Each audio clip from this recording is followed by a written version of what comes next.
This first person sent an email to me earlier today, actually, and said my daughter Skyped with me today while she was driving.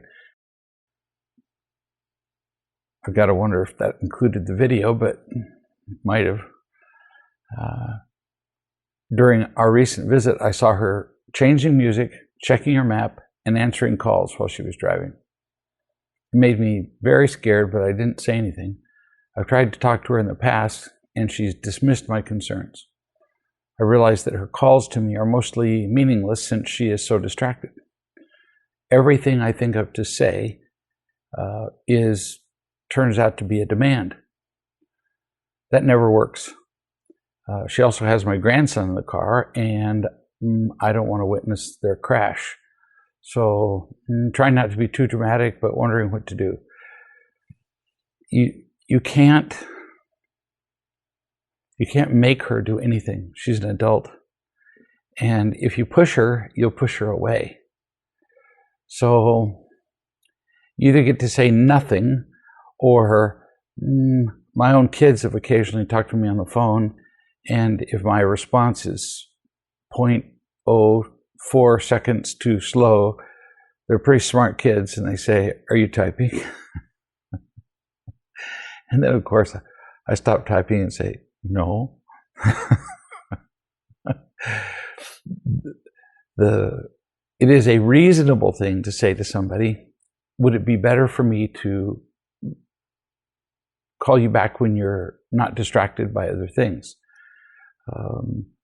People have done that with me when there are things going on around me, and I don't mind that because I'm not giving them my full attention.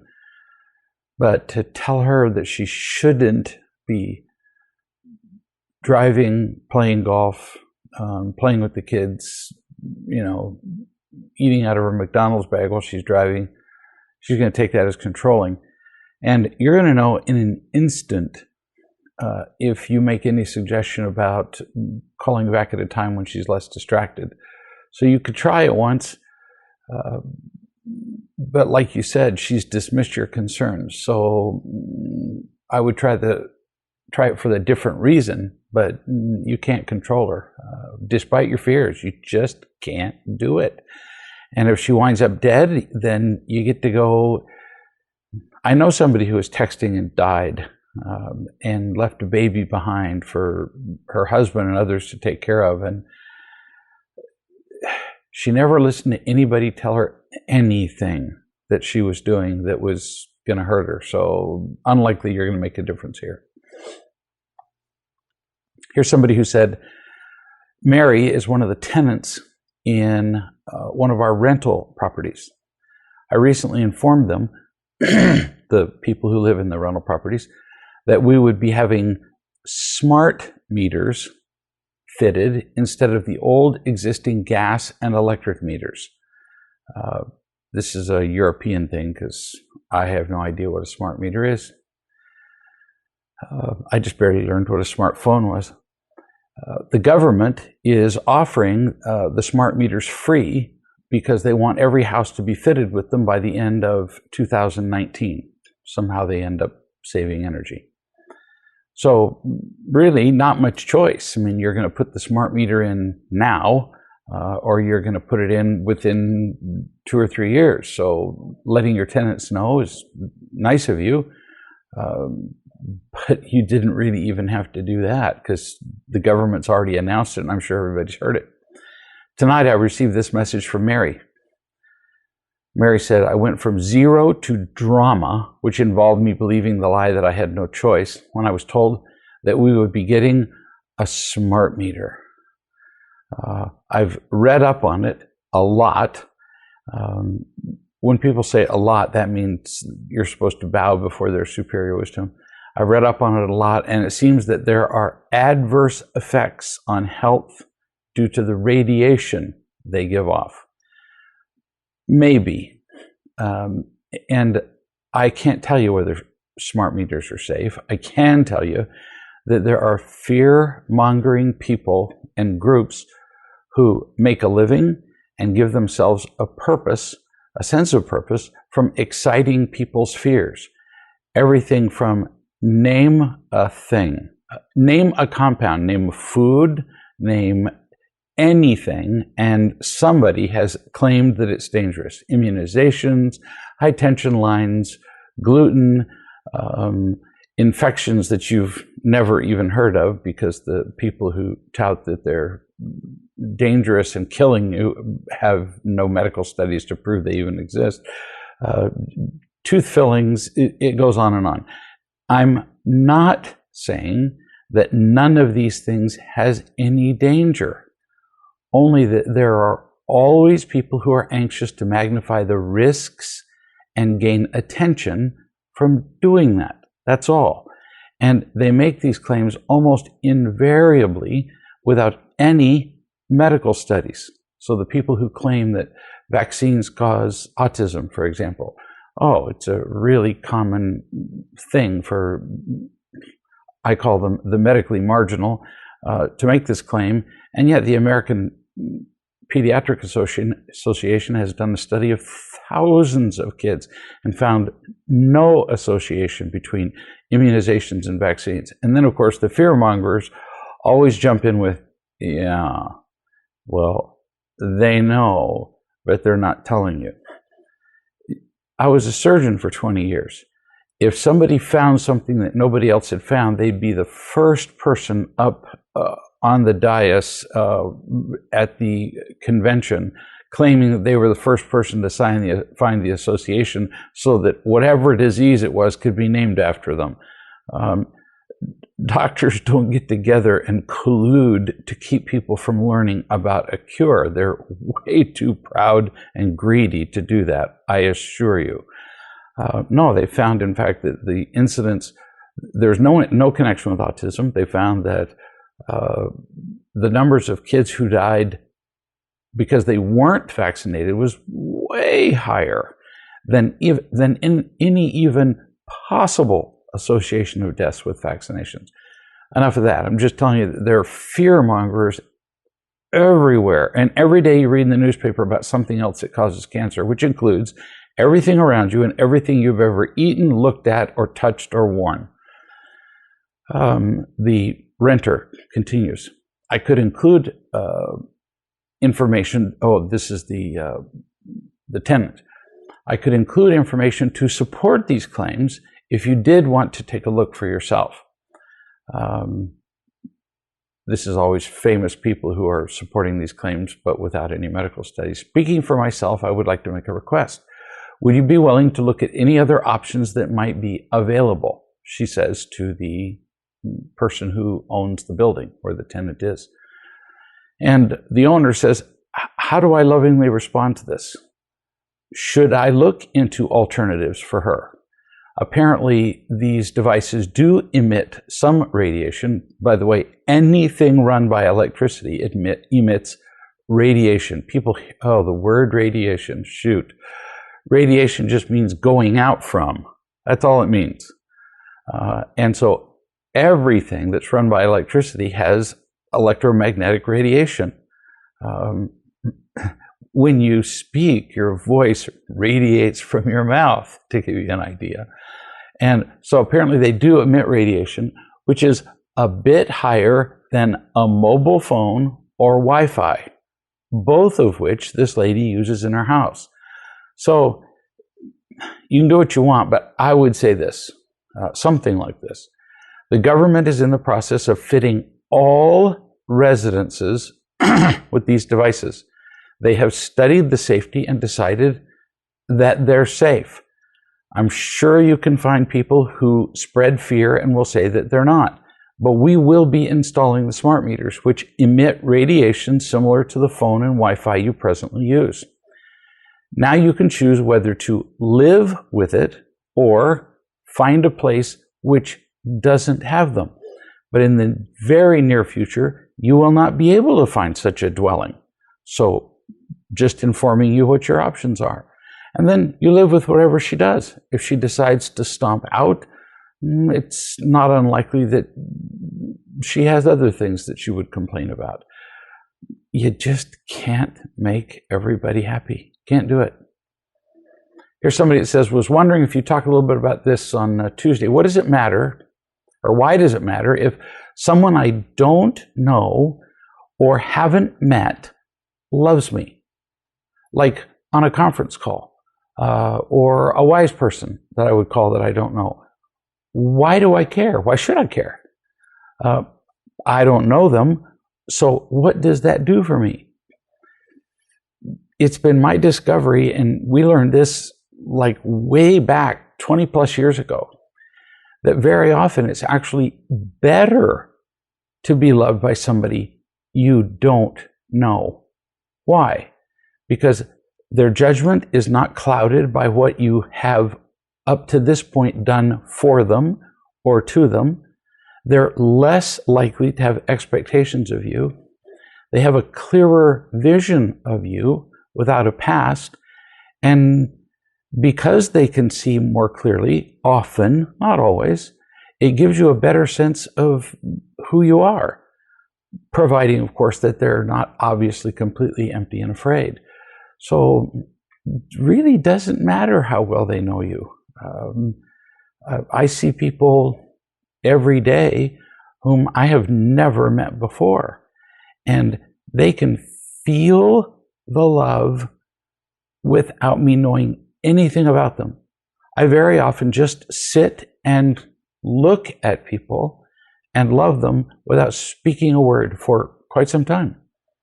I was on Skype the other day with a lady from Japan and just sat and looked at her, and she started weeping. Didn't know anything about her mother, father, brothers, sisters, what she does for a living, nothing. And she started weeping.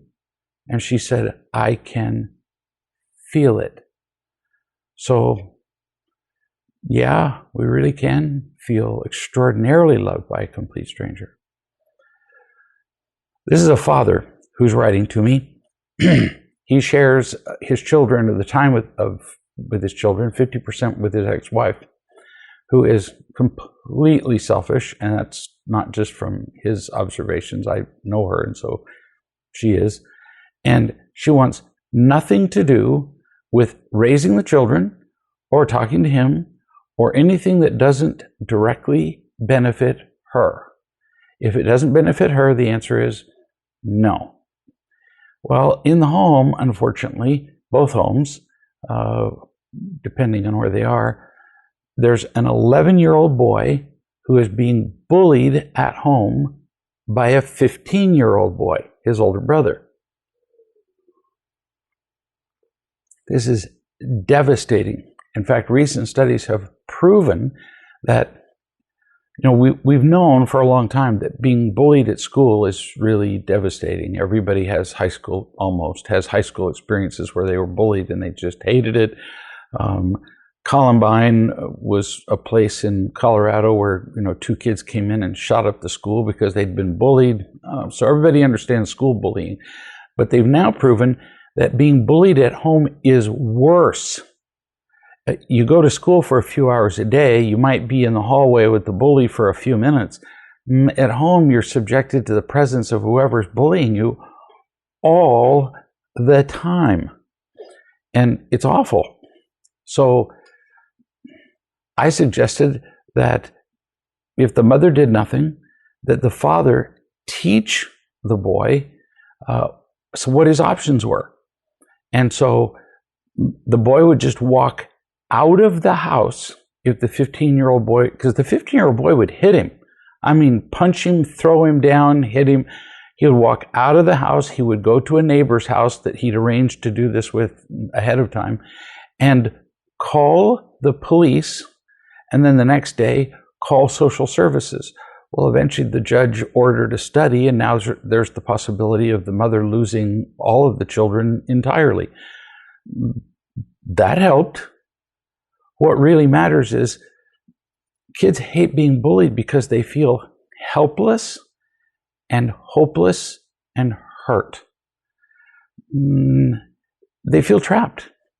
And so if you show them that they're not trapped, it helps them just enormously. This kid just grinned from ear to ear when he called the cops, and the cops came and talked to his older brother, and his older brother was about to pee his pants. Now, he may have gotten a small, mean satisfaction out of that, but mostly he just felt not trapped. So I talked to the father the other day, and I asked him how the bullying was going. And he said, well, he's not hitting him anymore. Now it's just more subtle bullying, more minor bullying. Taunts him, makes fun of him, belittles him. I said, there's no such thing as minor bullying, because the kid still feels helpless and hopeless. The difference between an 11-year-old and a 15-year-old is huge. The 11-year-old feels small, he feels belittled, he feels worthless. So what do you do? Because the mother just throws her hands in the air and goes, oh, there's nothing I can do, and walks in and watches television. Solve the problem. The father's tendency is to not do anything that would rile the mother, because the mother gets mad and makes angry phone calls, and who cares? If you're not willing to stand up for your own children or love and teach your children, then why call yourself a parent? So what the father does, and what the father did, was teach the 11-year-old what options he had that he didn't realize he had. The first step is to tell the brother to stop. Now, and he taught him how to tell him. If the 11-year-old just screams, stop, stop, well, frankly, that just eggs bullies on. They kind of live for that. The 11-year-old simply told his 15-year-old brother, you need to stop this, or you're really not going to like what happens. And so he did it less, but he still did it. So the 11-year-old just simply went and slept outside in a tent that he had put up in the daytime. On other occasions, he would go to the neighbor's house and spend the night, which he had prearranged. Why? Because then when he does go to court and there's a custody hearing, which is coming up, the 11-year-old can now testify that he has had to sleep outside in the rain and has had to go to the neighbor's house because his mother wouldn't do anything to stop his older brother from bullying him. You have to document what's been going on, and you have to take action, or when the opportunity arises to actually report to people in authority, you got nothing to tell them. So he's called the police, he slept outside in the tent, he's called social services, and as a result, the bullying has virtually disappeared. What's really made a difference, though, is that the 11-year-old is showing some evidence of confidence. He doesn't feel small and belittled anymore. Huge. You can't allow bullying to go on ever. Decreasing it is not enough. It has to stop completely. New subject from Sylvie's story, from Sylvie's mom. Sylvie's mother, Jeanette. You'd think I'd remember her name since she's my daughter, but getting old. She said, the kids excitedly formed a line in the pantry waiting for me to unwrap Rice Krispie treats and pass them out. We taught our children to get really excited about really little things like Rice Krispie treats so they wouldn't ask for bigger things. So they're lining up for Rice Krispie treats, and Bonnie, who's 2, was at the front of the line. And when I handed her hers, she didn't even look at it hardly. She just passed it back to Sylvie. And when I handed her another treat, she passed it back to Bruce. And then she only took the last piece that was being handed out. Again, I tell you this not as a proud grandfather. I tell you this because when children feel unconditionally loved, then fighting over things just really doesn't make much sense. And so they don't. Whereas if you scream at them, don't fight with your brother. Now share with your sister. I can't think of a time I've ever seen an adult, ever, and I've seen them do it, I don't know, 150 times, when I've ever seen an adult say to a kid, now share that with your sister, when the child has gone, That never occurred to me. Now I understand what loving and sharing mean. Thank you, Father. Never. Whereas if we just teach them loving and sharing all the way along, and we are loving and sharing, well, then they just do it because it's the thing that makes sense. Here's somebody who says, Keith is a handyman who sometimes helps me around the house. Months ago, he agreed to come over and do some work. He called last week and launched into a story about how he can't seem to make any new friends, and he complained about his life, up and down and left and right, and I suggested a few things, but he didn't listen to a word. He just kept on complaining. I finally said to him, do you realize that you speak and everything that I answer, you say, yes, but. Bless you for finally doing this. When people complain and whine and bellyache, we feel like, well, we just have to listen to this. To be polite, we have to be passively beaten with this stuff because it's like a negative whip. So good for you. Just because somebody complains endlessly does not mean we have to listen. She continues, I can see why he can't make any new friends. I could have told him that, but he wouldn't have been able to hear me. Good choice. But you can talk about the fact that he's not listening to you. You continue. To top it off, he told me he didn't want to do any more handyman work. What's true about me is that as long as he did handyman work, I selfishly was willing to pay the price of listening to him talk about himself. He does good enough work that I went, I can listen to him whine. But without that connection, now I'm really not willing to hang out with him. He's so empty that he just drains me dry. I just want to run away and refuse every invitation that he gives me to spend time with him. But I'm feeling kind of guilty about it. Don't. In fact, stop it right now. You don't need anybody who drains you. He's not going to listen to you. So if all he offers is draining, unless you're just dying to have your surplus siphoned off, let him go. You continue. Is it wrong to listen to somebody solely that they'll do something for you? Not really. Not as long as you admit it, at least to yourself. I had a surgeon once who I put up with his behavior. He had a kind of a zero personality. I wouldn't have hung out with him. I wouldn't have spent any time with him. But I did chit-chat with him and did spend time with him in the office, and he would spend way more time in the room when we were there than when other people were, because he was a good surgeon. So never get on the wrong side of your surgeon. I was willing to pay the price of his having no personality to benefit from his surgical skills. It was a trade. Nothing wrong with it because I knew I was trading and it wasn't hurting him. He was spending just as much time with me as he wanted to. He was still getting paid. I knew what I was doing. But what good would it have been? What good would it have done for me to say to him, by the way, I come here and I'm willing to, listen to your no personality because I value your surgical skills.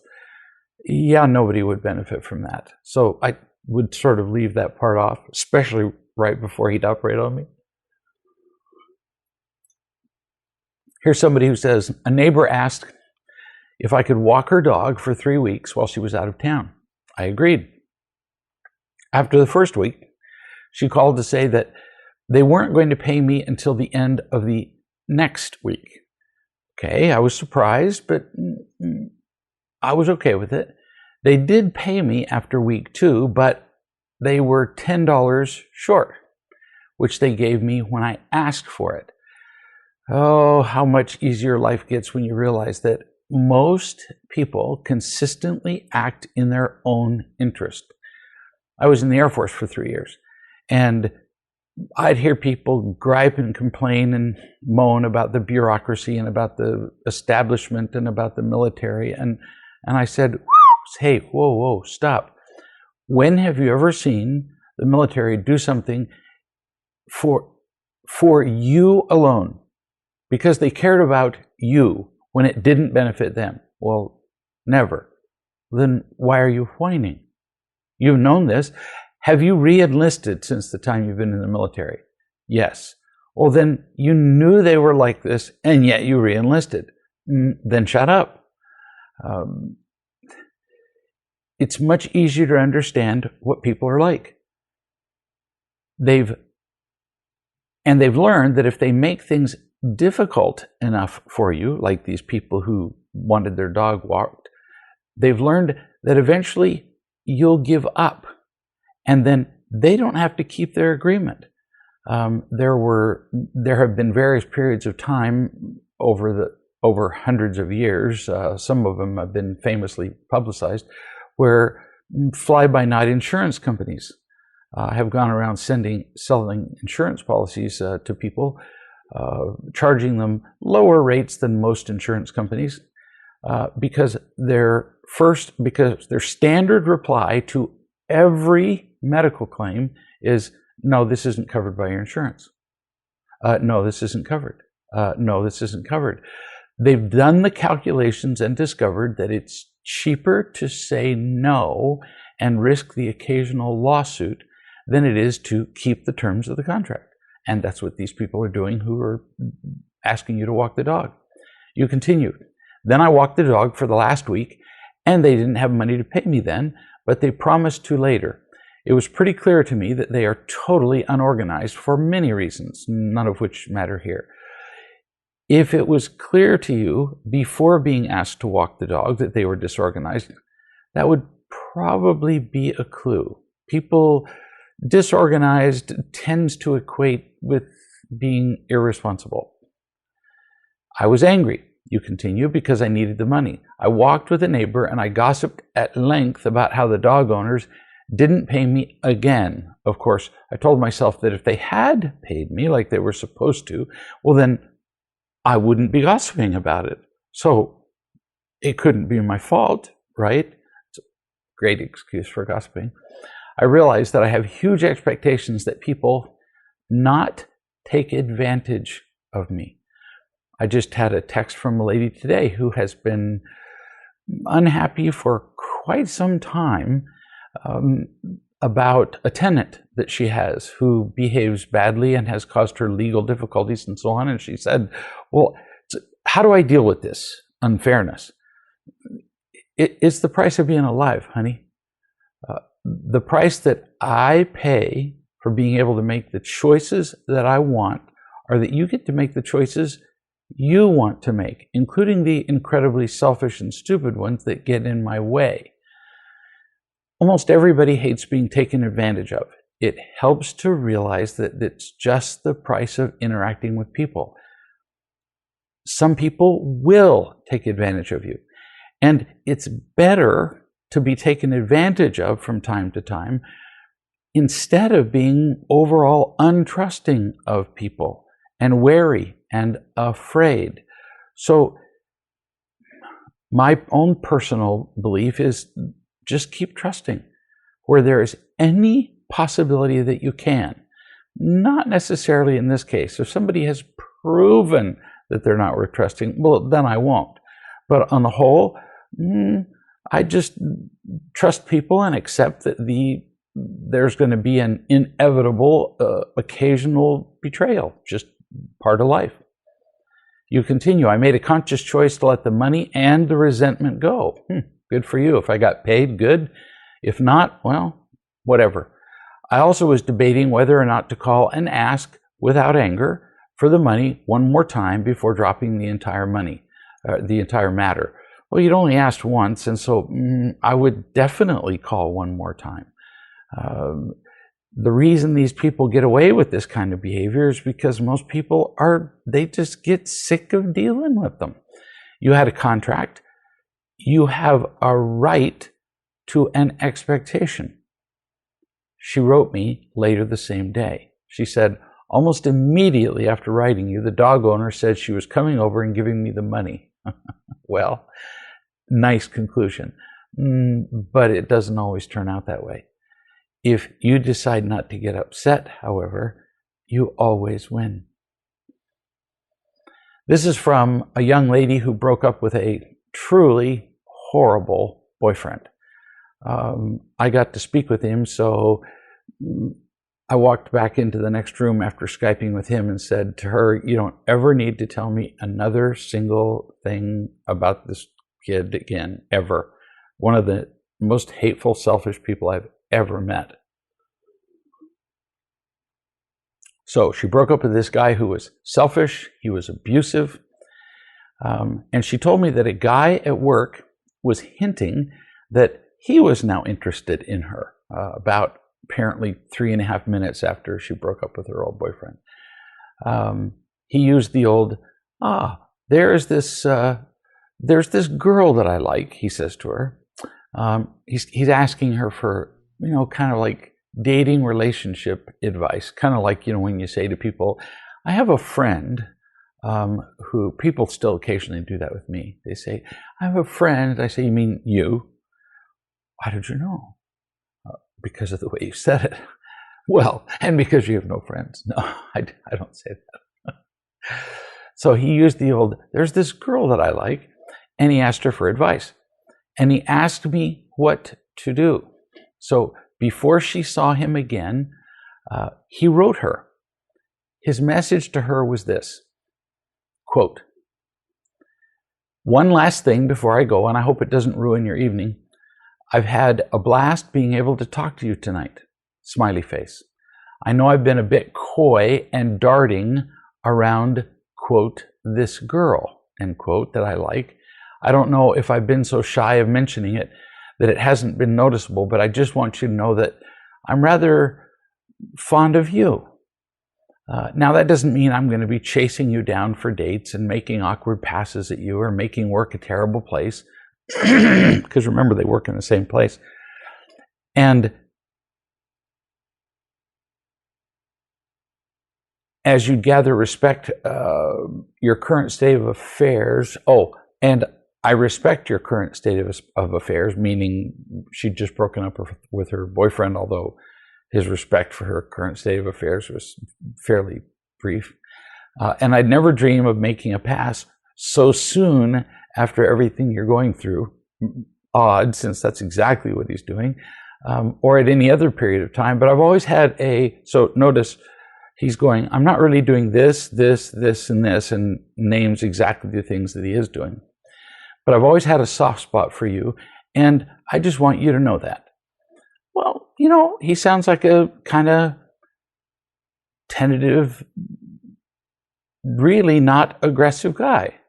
He's afraid. He's making excuses for his approaching her just because he's, terrified. Her response. Thank you for letting me know. It must have really taken some guts. I'm really grateful for your honesty, too. It definitely has not ruined my evening. Thank you also for being so respectful about where I am as well. I'm not looking for or even thinking about a relationship or anything of that nature at the moment, and won't for quite a while. So it means a lot to me that you're understanding about that.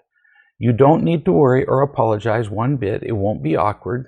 That was one of the loveliest messages I've ever received from someone. I feel lucky to have you as a friend. Now, she did sweetie, that was a perfect job. But having known a few of these situations, he's going to take, I feel really lucky to have you as a friend, as kind of a half-open door. And sure enough, in the succeeding couple of weeks, his attentions toward her became more and more direct, to the point where he would come and visit her at work and bring flowers when it wasn't his shift. And eventually I had to help her tell him, no, you didn't understand what I said the first time. I broke up with my boyfriend, and I've learned that I'm not capable of a relationship right now at all with anyone. It isn't about you. No relationship. Now, if you're not really clear with a guy who's pursuing you, he's going to keep coming. So you have to say, so that means that we won't be exchanging emails or texts or phone calls or anything. Until you say that line, they're going to think that you don't quite mean it. So if you're saying no to somebody, you really have to say no in very clear terms. Not unkind terms, just very clear, or they really don't get it. Kind of like girls do this more often than guys do by far. But girls break up with guys, and then the guy will text them, and she answers. He says, well, I was just checking, seeing how you're doing. Oh, I'm having a nice day. Thanks for asking. And she thinks she's being polite. She just threw the door all the way open and invited him back into her life, and wonders why he sits outside her house till 3 a.m, smoking and drinking beer. No has to be a clear no. We're fond of saying no means no. But see, a half heartfelt no, people are too stupid to understand a half no. They are. So you've got to be clearer than that. New subject. This is from a father who's progressing nicely in real love, and he's learning to apply this to his children now, a couple of years after a divorce. He said, I had a bit of an episode with my 12-year-old son, Danny, which I struggled to know how to deal with. We had been out with friends and were staying at their house, and then went to a cafe for tea and something to eat. And Danny seemed grumpy and a bit snappy during the meal, and was on his iPad or tablet or whatever it was most of the time. As a general rule, if you allow any kind of electronics to be taken to a meal, you're pretty much planning on ruining your meal. See, you forget that they're on their iPads and they're on their tablets, either communicating with people who are spreading gossip about them, about their friends, about their girlfriends, or they're playing a game where the enemy just knocked them from level 7 to level 3 or whatever. In other words, you have no idea what's going on those pads, but it's pretty rarely uplifting. So it puts them in a bad humor, and even if something like that wasn't going on, it detaches them from the people at the table. So you don't allow electronics of any kind, not phone, not tablet, not television, not anything during meals.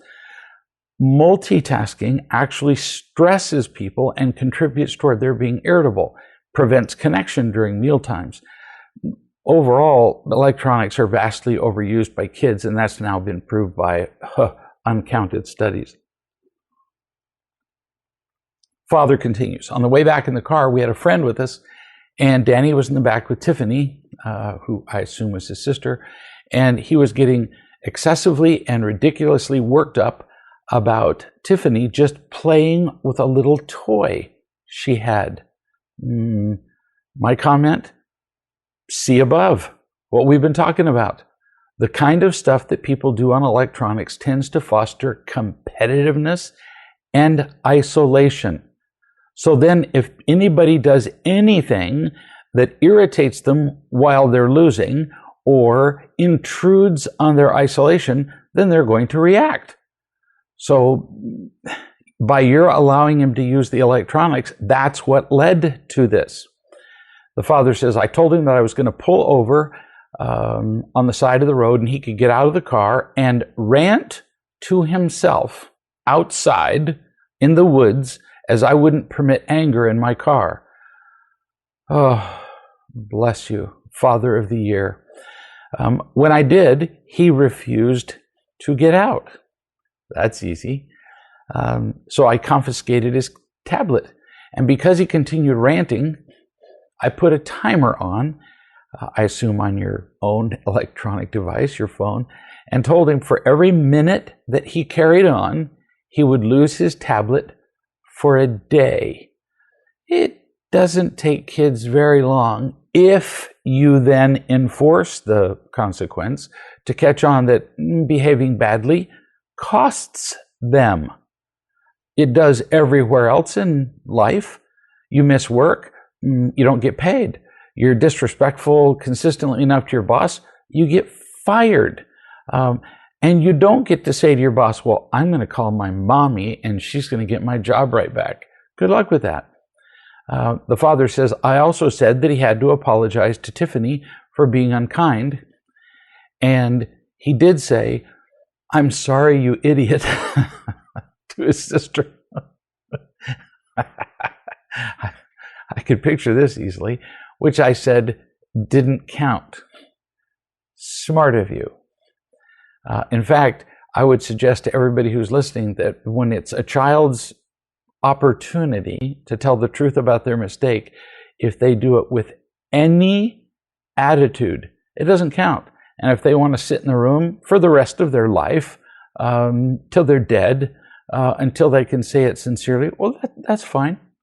But going, well, I was unkind and I shouldn't have done it.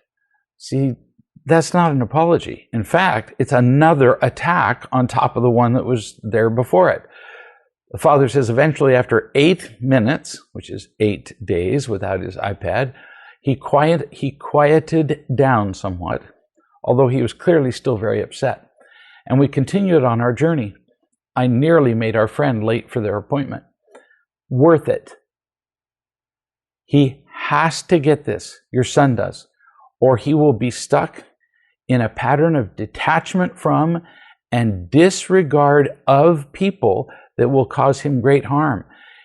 If a kid becomes, how do you tell if somebody's an addict? I've talked about this many times. You just take away what you wonder if they're addicted to. No kidding. If you wonder if a child's addicted to electronics, just say, we're going to put all electronics away for the next 2 days. Children who are not addicted to electronics go, okay, so what are we going to do instead? Children who are addicted to electronics huff, puff, stomp, this is unfair, scream, cry. And I have recommended to many parents that if your children do that, put their electronics away for a year. I'm not joking. It's not a punishment to them. It's not a punishment to a cocaine addict to take away their cocaine. It's not a punishment to the porn addict to take away his porn. It's for their benefit. So if a child is that addicted to electronics, none is the way to go. And I can't tell you how many families have said, our entire family has changed since we've removed the electronics. They weren't necessary in ages past. They are not essential now. Yeah, there are some electronics like, laptops and iPads and so on that are required for homework. But if you have kids use their electronics out in the common area, it doesn't take too long, unless you're a little dense, to know whether a kid is using their electronics for talking to their friends, playing games, or doing homework. And if your kids are really clever, the kind who, as you move over toward them surreptitiously, sneaking around behind them to see what they're doing, and they change the screen, that's easy too. You have them work in a common area in front of a mirror. Anything your kids can do, you can learn to do better. Comes from an old song. The father says, the episode seemed to be nothing more than extreme irritation over nothing in particular, and reminded me of instances in the past where I've seen this in him. I think these must be common occurrences. I'm sure. Meaning, he was saying common occurrences in his ex-wife's home. Of course, because you already described that your ex-wife doesn't have the courage to impose any consequences. So he would be allowed absolute free reign to electronics at her house, which would mean what? You know he's an addict already. The father, I feel I handled the situation not that well, but I did try my best not to display any irritation, maybe imperfectly, almost certainly. I also feel there was no natural consequence to his action other than to upset everybody in the car, and the confiscation of his tablet was all I could think of. When you've got your own, suppose your own child were eating an apple and suddenly choked on the apple, like choking as in the kind where you choke to death. Would you just keep driving the car saying, now I don't want to inconvenience the other people in the car? No, you'd pull over and do whatever it took to get your child's life back. That's what you were doing here with the pad. It's really that big a deal. So what you did was great. You even asked, how could I have handled it better? I'm going to offer just some hints. You did this beautifully. Danny needs to be required to, see, you told him just to apologize. Well, it's really pretty easy to say, I'm sorry. And they virtually never mean it, especially when they're required to. He needs to be required to express in his own words how he was wrong and why, I was going to hate this part, your consequence was brilliant and intended to love him. I'm going to read this again. Danny needs to be required to express in his own words how he was wrong and why your consequence was brilliant and intended to love him. It nearly kills a kid to say, I was completely selfish and irresponsible, and what you did was to teach me so that I could grow up to be a responsible and happy adult. Thank you, Dad. It nearly kills them. But if they're required to do it consistently, they'll avoid irresponsible behavior just so they don't have to say that. Until he can do that, you keep talking to him. The conversation's not over till the lesson is learned. Memorize that. We talk to our children, we say, now you shouldn't have done that, and then we walk off. They didn't hear a word you said. All they heard was your irritation, and they sat there patiently for 6 seconds until you were done and went, phew, the old crazy man's walked off. The lesson isn't over until it's learned. Consequences, in fact, may be necessary. Right now, he feels like he's being deprived, I promise you, deprived of his rights, which only fosters entitlement. So by your taking the pad away, he actually feels robbed and more entitled. He will feel less entitled if he has to say that what you did was brilliant. Do you see the point? It's huge what I'm saying here. He has to say, and yes, you'll have to help him in the beginning, things like this. The kids in our family did it all the time. Really made a big difference. And I don't mean this word for word, but like this. He has to say, I was being selfish. I was venting my irritation on my sister or whoever, and that was wrong. It was inappropriate. If I continue doing this, I will get more and more unhappy, and my relationships for the rest of my life will suck. I blamed my sister for my unhappiness because of some meaningless little thing she was doing. See how specific we're getting here? Until they can say it like this, they don't internalize the lesson. And we've taught them nothing. Uncounted parents have said to me, well, I taught them what they needed to learn. And I go, did they repeat it back to you in their own words? Well, no. Then they didn't learn it. They just put up with you speaking. Another thing he could say, you, meaning speaking to you as father, you have the job of teaching me to feel loved and to be loving and responsible. You had to do something to teach me that because I wasn't learning it. And I certainly don't have a solution better than the one you implemented. That was something that our kids had to say fairly regularly, because when they would say, well, I don't like it that you did that. And I'd go, I'm sitting here waiting with both ears open for you to come up with a better plan. Da, da, da, da, da. You know, the music for Jeopardy, where I don't know how many seconds it goes, and then you run out of time. And they instantly understood that I was mocking them, because it doesn't count to say you don't like something. You got to have a better plan. And they didn't.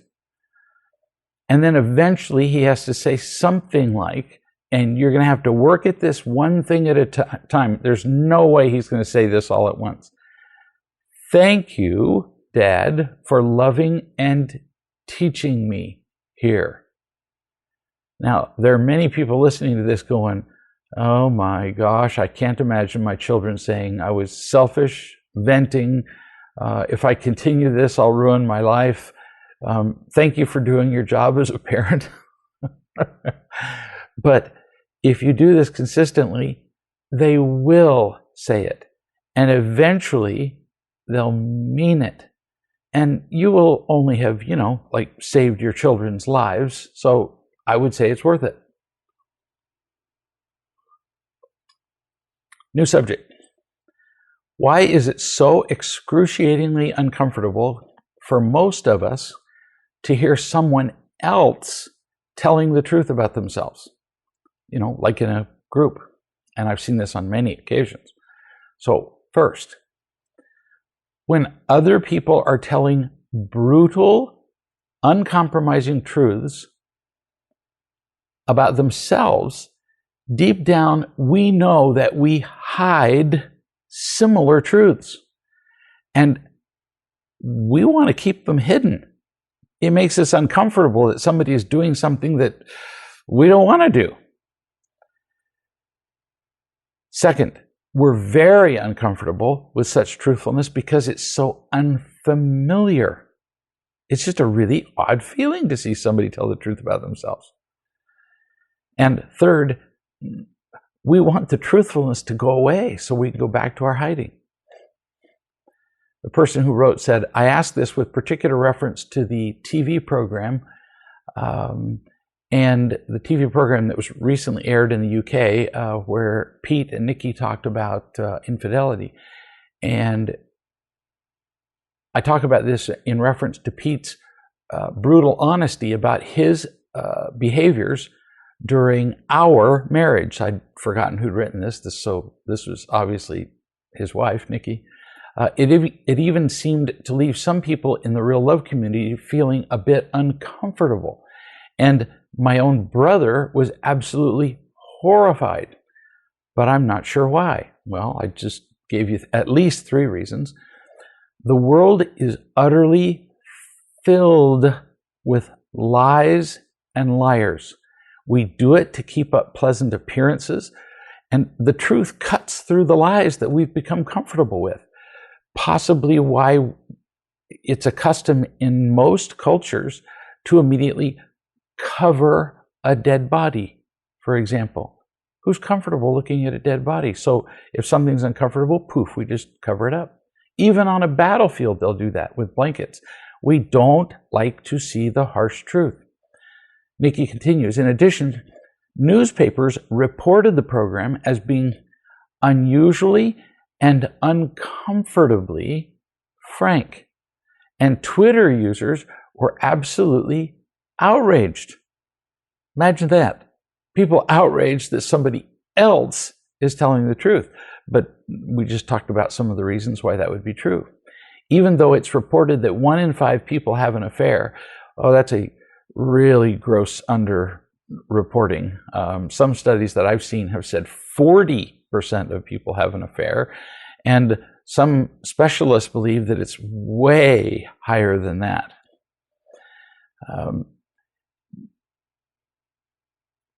We're uncomfortable because we love our lies, and we conspire to keep them. So if everybody's living in a little fantasy and we're all telling our lies, and somebody comes out and says the emperor is naked, do you remember the story of the emperor's new clothes? We don't like the one person who disrupts the fantasy that we're living, which is what you and Pete were doing. You say, why do people prefer to sympathize with somebody they perceive to be a victim rather than feel admiration for the courage of someone who confesses that they were unloving and has seen the error of their ways? Oh, our society is geared to victimhood. It is so much easier to sympathize with pain, which we all share, than to emulate courage, which we lack. Let me say it again.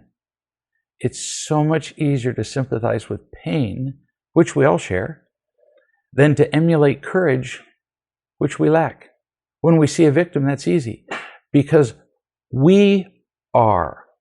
When we see courage, we actually feel uncomfortable because we are not brave. There was a lengthy book written by a guy named Sebastian Junger called War, where he interviewed hundreds of war heroes. And it turns out that, war heroes have a habit of, it's almost a cliche, that they go, I wasn't really brave. In fact, I wasn't really even thinking. I just went out and did it and came back, and then everybody goes, not only is he brave, but he's humble. No, he's telling you the truth. He wasn't feeling brave. The biggest single reason that Junger found that people went out into the battlefield and rescued people was that they were afraid of what would otherwise have been the disapproval of their fellow platoon members. So they were afraid not to be brave.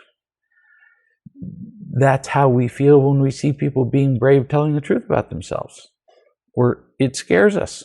We're pretty sure we couldn't do the same under similar circumstances. Much rather sympathize with the victim. Nikki concludes and says, I see that it's similar when we tell small truths and that other people can't accept us, so they try to dismiss or minimize our truth in order for it to feel comfortable for them. Why? It's the pattern of the world. That we do this, that we minimize mistakes, that people lie, that they dismiss truths. It's the pattern of the world. And if you're telling the truth, it bothers people. There's an old cliche that says, how do you tell the pioneers in the world? They're the ones with the arrows in their backs. So what you and Pete did was a really pioneering and brave thing to do. And because it was new and therefore uncomfortable, a great number of people had to find fault with it. Just like what happens if a politician actually stands up and takes a morally correct principle, takes a morally correct stand, but one which is not the popular stand. Then we crucify him extra, upside down, and shoot him with arrows, because he's exposed our own lack of moral fiber. And that's what some people have done with you. What do we do about it? We be an example. Dang it. I mean, who's going to change the world, do you think? Somebody else? I've spoken at conferences where they've asked me to speak on world peace, and first thing I say is, how many of you pray for world peace? And everybody in the room raises their hand, and I say, worthless. Doesn't do any good to pray for world peace if you're angry at your partner at home. So what's our job? We don't have to cause world peace. We don't have to bring it about. I'm not saying don't pray for world peace. What I am saying is, where we can make a genuine difference today is to find the love that we need. Trust that. Remember it when things are difficult, unfair, unjust, like some of the people have talked about in this video chat. And then, on as many occasions as we can, share the love we have, like Pete and Nikki did, with the people who are around us. Not everybody will benefit from it. Not everybody will even like it. But I can tell you that if we keep doing it, we do make a huge difference in the world around us. And that's a lot of fun. We'll see you next week.